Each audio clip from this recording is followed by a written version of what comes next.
Hey, what is up, everybody? Welcome back to a new video. Today we're going to be going through the NFL playoff picture. Who's going to get to the Super Bowl? Who's going to win the Super Bowl?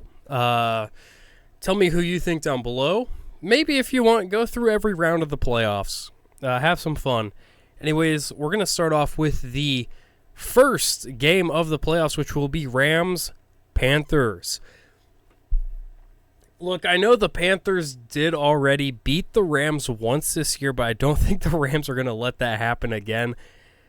I got to give it to the Rams. They are such a low seed in this playoffs for no reason. Even though my team, the Bears, are benefiting from, the division winners getting the top seeds, I don't think that's a good way to handle it. I don't think they should be guaranteed home games. Just getting into the playoffs is enough of a reward for winning your division. The Panthers didn't have a winning record. They didn't. No hate to Panthers fans, but if your team can't get a winning record, they shouldn't even be in the playoffs, in my opinion. So being here is already enough of a gift. You do not need to have a top 4 seed. Next up, we have Bears-Packers, the third of this year. How do we think this is going to go, guys? In the calendar year of 2025, the record was Bears 2, Packers 1. And frankly, no C.J. Gardner-Johnson. That does hurt the Bears, but Kyler Gordon should be back. Rome Odunze should be back. Those are some big additions to this team that they haven't had for a while. So, because of that, I want to give the game to the Bears. And Jordan Love's supposed to be starting, so I think that's a subtraction to the Packers. I genuinely think Malik Willis might be better.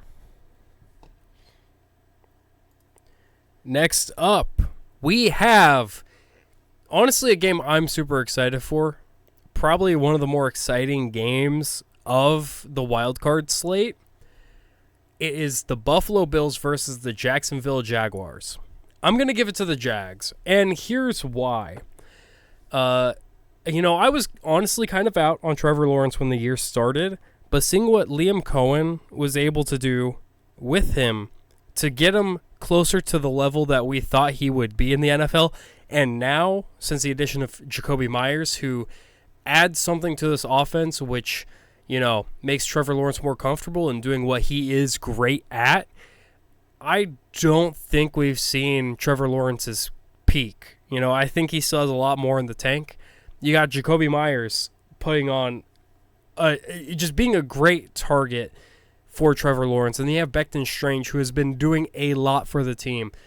If Brian Thomas Jr. could put it together, then that would be great for the Jags. Where I see the Bills failing is their defense. Sean McDermott is a defensive head coach, but the defense for the Bills for the past few years has not been great, and I think this is the worst Bills team we've seen in like 5 years, especially on the defensive side of the ball. Your number one wide receiver, your number one wide receiver on the Bills being Khalil Shakir, I think, because Keon Coleman hasn't been playing well and is a healthy scratch often. I just don't think... I think Jacksonville's defense can do enough to hold the Bills back, but the Bills' defense can't muster enough strength to stop the Jags' offense at the moment, is where my head's at here. I think it'll be a heartbreaking loss for the Bills. There will be plenty of Josh Allen memes to go around after their loss to the Jags. But where I see the Bills right now, this was the worst possible matchup for them. Going to Jacksonville, if this matchup was in Buffalo, I think different story. But this was the worst possible matchup for the Bills.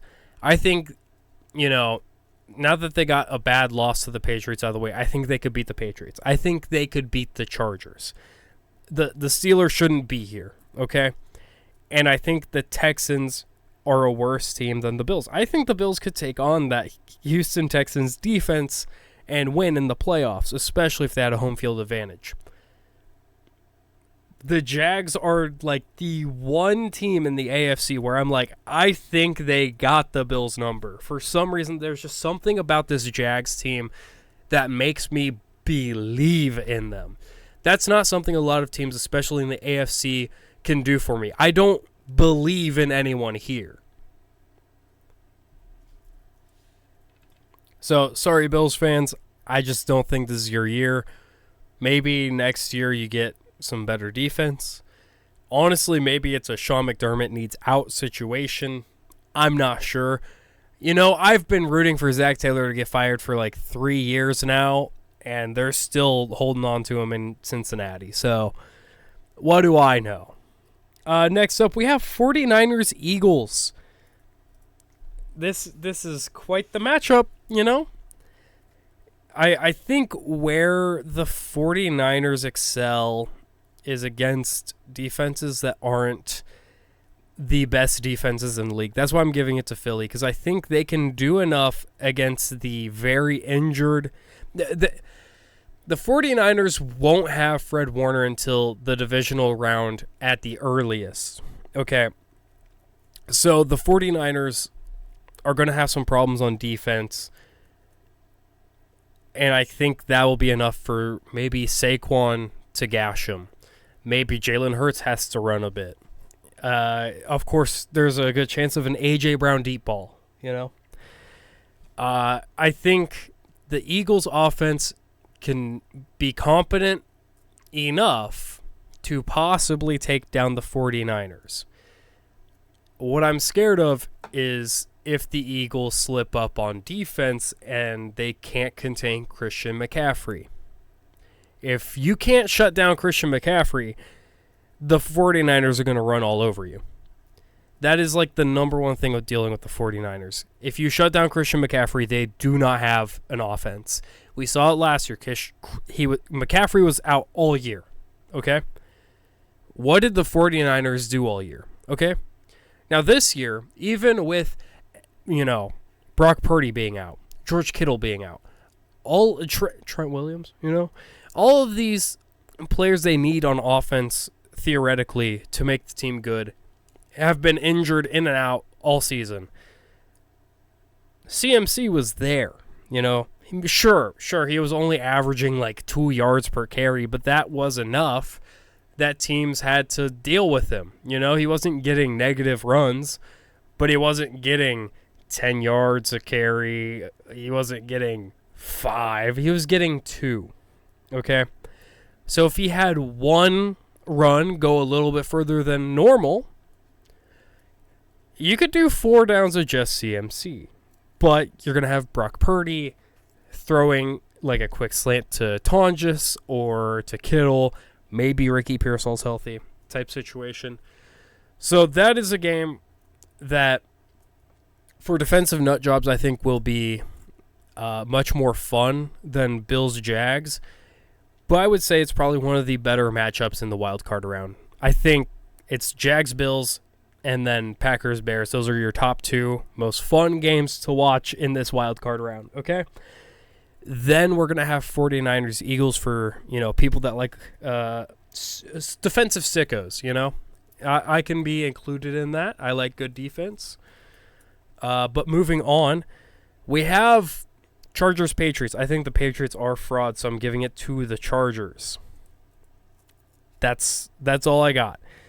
I'm not saying Drake May is bad in any way. I think Drake May is a good quarterback. You would not have heard me say that months ago, but I think he is starting to become a way better quarterback, and I think not to glaze a man that was my team's head coach for like 5 losses and 1 win, but I think a lot of that is due to Thomas Brown and his work in the Patriots passing game. Their passing game is pretty solid. They do have some good running backs. I just don't think they faced tough opponents like the Chargers.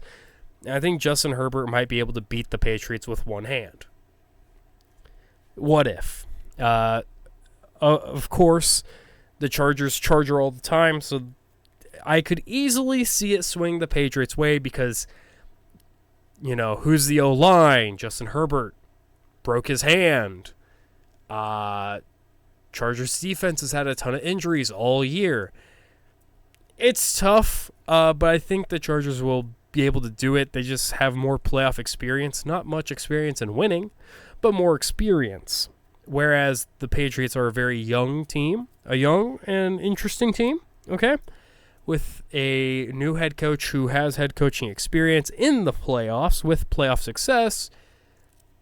You know, it's just kind of, is this the year the Chargers can piece it together? And I think they might. I'm not saying they're going to win against the Broncos, but they'll get a playoff win, I believe. Texans or Steelers? It's Texans. I don't want to talk about it. 42-year-old quarterback with a broken hand, an okay O-line, and, I mean, he has DK Metcalf now. Okay, that's not inspiring. Versus the Houston Texans defense, which can be described as nothing short of the most terrifying thing I've seen in my life. So, yeah, I'm giving it to the Texans. Aaron Rodgers might play his last game here, not because he wants to, but because he will physically be unable to touch a football again in his life. Got it? All right. So, we don't know the schedule for the divisional round, so I'm just going to go left to right, you know, the way we read. So I'm going to do Chargers versus Broncos. I think Broncos take it. Broncos defense is scary. Their offense is kind of stinky, but they play at the level of their opponents every time. That's what you can expect from the Denver Broncos, okay?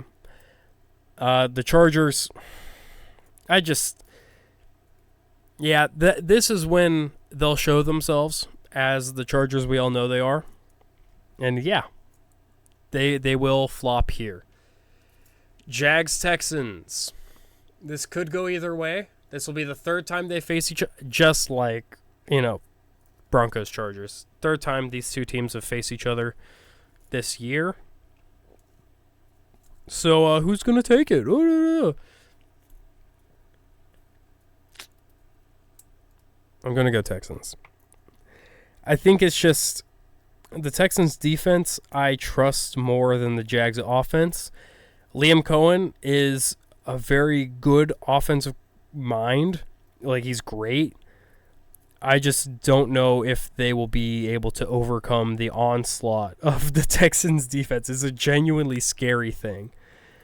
And, man, will this be quite the AFC championship matchup right here. It's defense versus defense. Now, if we move on over to the NFC side of things, Rams Seahawks. I think it's Seahawks. If you asked me earlier in the year, I would have said the Rams are the better team. They're more complete in all three phases. But watching the second Rams-Seahawks matchup, I think it's the Seahawks. Because even in that first matchup this year, Sam Darnold threw 4 interceptions. And the Seahawks only lost by 2. Second matchup. The first time a team had ever won a game in overtime from a 2-point conversion was the Seattle Seahawks. I think they are the better team. Even through their mistakes, they can overcome it. Whereas LA, if you force them to make mistakes, it is harder for them to overcome that. So I think the ability to, navigate adversity, which is what you need in the playoffs. You can't be perfect all the time. It is fixing your imperfections and being able to play with them and, overcome your own faults. I think that'll get Seattle to the NFC Championship. In their second matchup of the year, Eagles-Bears. I think the Eagles take this one. Jalen Hurts will probably protect the ball a little better than he did against the Bears the first time. I don't know if they allow Bears running backs to run all over them like they did the first time. It'll be at Soldier Field, which is an advantage, but I This is where things will fall apart for the Bears, I believe. And, you know, this is more, as a Bears fan, this is so much more than I expected from the season. I didn't even expect a winning season. I was expecting 8-9. I thought we were an 8-9 team. I thought Caleb would hit 4,000 yards, which didn't happen. It didn't happen. A little upset by that. But he is all-time franchise leader in passing yards in a single season. So that's cool. Good job, Caleb. Let's reload for next year, okay? But yeah, I think this gross, abhorrent display of defense will be the championship level of the NFL. As they always say, defense wins championships. I think this is how it's going to go. These will be the lowest scoring games you've seen in your life. Oh, God. I think CJ Stroud and the Texans offense can piece some... Ooh. I just split-second decision here. I was fully believing in the Texans here. I think it's going to be the Denver Broncos. They're the 1 seed. They had that bye, which I know doesn't mean the entire world, but it is nice to get that. On top of them, both of those teams, great at generating sacks, great defensive lines. So what does it come down to for me? Which quarterback can stay upright longer? And I think it's Bo Nix. Bo Nix juked out Micah Parsons so hard, his ACL exploded. Okay? That's in poor taste. But yeah, the Texans' O-line has been an issue all year. They have issues generating a run game because of it sometimes. And CJ Stroud doesn't have enough time to make those big plays that you need. Whereas Denver, Bo Nix can throw the ball far. He can also check it down. Whatever you need Bo Nix to do, he can do it. It's whether his receivers want him to be able to do it sometimes. So I think it's just a matter of the supporting cast and the power of friendship. I think the Texans' defense is the best defense in the league probably, but the offense just has too many weak points where their strengths are all loaded up in a few positions rather than the most important position group, the O-line. So I think off the basis of offensive line alone for the most part, I think the Denver Broncos win that matchup just because Bo Nix will be able to stay upright longer. Now, another matchup between two of the best defenses in the NFL. The Philadelphia Eagles versus the Seattle Seahawks. I'm a little more scared of the Seattle defense, if I'm being honest. And I'm a lot more scared of that Seattle offense than I am the Eagles offense. The Eagles offense will not score 30 points. They can, they don't. Seattle can and will score 30 points. It's like beating the Kansas City Chiefs last year. If you score 30 points, you win the game. And I have confidence that the Seahawks can score 30 points on the Eagles. That's all they need to do. Completely the only thing they need to do. Their run game is finally getting going. They've been a very heavy run offense without much per play result of it. But we're finally watching Walker and Charbonnet ramp up and be a demon from snap to snap. Okay? We're seeing that finally. And then you have JSN, who will be the OPOY, and I think has an argument to be the MVP. Sam Darnold slinging that shit. It just depends on if Sam Darnold is Jets Darnold, Vikings Darnold, or a new Darnold. And I think we're getting a new Darnold. I think the Seahawks beat the Eagles. Now, in the Super Bowl, this is a repeat of 10 years ago, okay? We have the Denver Broncos, Seattle Seahawks in the Super Bowl facing each other, except the high-powered offense is the Seahawks. They both had great defenses back then. It's happening all over again. Just swapped who has the offense. So it's just kind of... I think it's the Seahawks again. That the offense on the Seahawks is much more powerful than the Broncos offense. And also, if you know Brandon Perna, that's good sports. He harps on Riley Moss getting every call against him. That will probably happen in the Super Bowl too. So, I'm giving it to the Seahawks to win it all. I didn't research this at all before I press record. This is just off of the dome. I think it's Seahawks. I would love for it to be the Chicago Bears. Leading in takeaways, explosive plays, a ton of things. But not the important things to win a Super Bowl. So, yeah, those are things that the Seahawks are great at. And I think they're better at it than anyone else here. The Bills, as an offense, probably better. Unfortunately, the Seahawks' defense more than makes up for that. The Jags, I think their strengths fit perfectly against the Bills' weaknesses. I don't know if the Bills have a chance to advance. This is a very interesting playoff picture, and I'm really enjoying this. That was one of the best regular seasons in my life. And I'm expecting this playoffs to be one of the better ones. As long as Green Bay is a first-round exit, I think we have a great playoff picture. Okay? Let's go Bears. Thank you for watching. Tell me what you think down below every round. If not, maybe just your Super Bowl pick. Anyways, thank you so much for watching. I'll see you next time.